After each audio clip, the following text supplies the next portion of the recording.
Hey people, I've been looking online about VH Commodores and restoring them, and I don't think I've seen too many in detail from start to finish.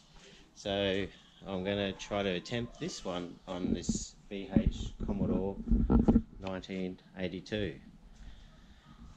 So I thought I'd do a quick video with documentation of what it was like before it all gets first thing to get pulled apart for painting on. We run through.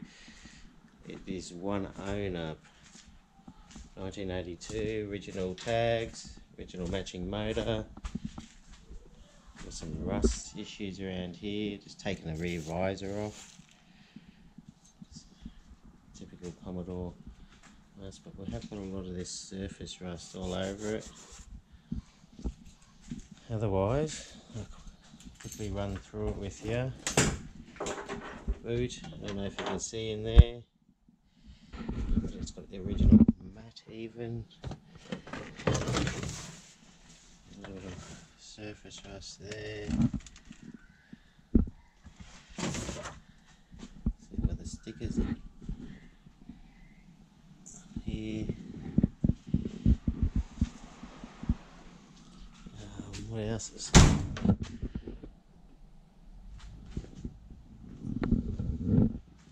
it's pretty tidy and clean for the age of it.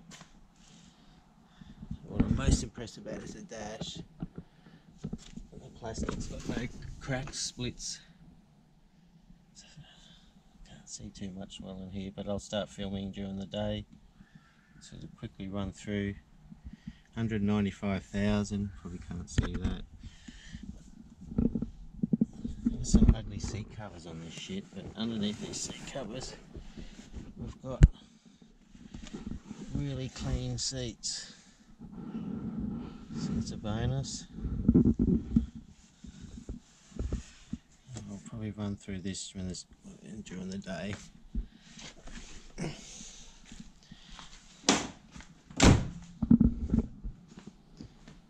Chrome bumper bars seem to be intact. The headlights seem to be in good condition. No cracks in the windows.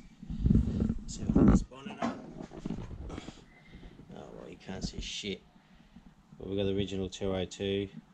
Everything's standard as, which I think I'll run through on the next video more in detail when I've got a bit better light.